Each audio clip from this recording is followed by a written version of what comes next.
नमस्कार, सुप्रभात. आपापसातल्या नात्यांच्या 5 पायऱ्या असतात. पाहणे, आवडणे, हवे असणे आणि स्वीकारणे. या 4 पायऱ्या तशा सोप्या आहेत. मात्र 5वी पायरी कठीण असते आणि ती म्हणजे ते नाते निभावणे ही होय. समोरच्या व्यक्तीचा अपमान करणे, एखाद्याची बदनामी करणे हा स्वभाव असू शकतो. पण समोरच्याला मान देणे, त्याचा सन्मान ठेवणे हा संस्काराचाच भाग आहे. समोरच्या व्यक्तीला उपदेश भावनेने अधिक सुधारण्याचा प्रयत्न केला तर कदाचित तो आपला दुश्मन होईल.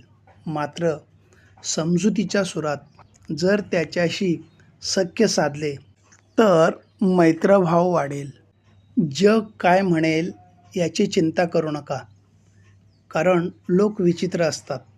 ते अपयशी लोकांची टिंगल करतात, थट्टा करतात आणि यशस्वी लोकांना विरोध करतात, त्यांचा तिरस्कार करतात. तसे संपर्कातील सगळेच लोक चांगले असतात. फक्त अडचणीच्या वेळी त्यांचा चांगुलपणा काय आहे ते आपल्याला कळून येते. धन्यवाद.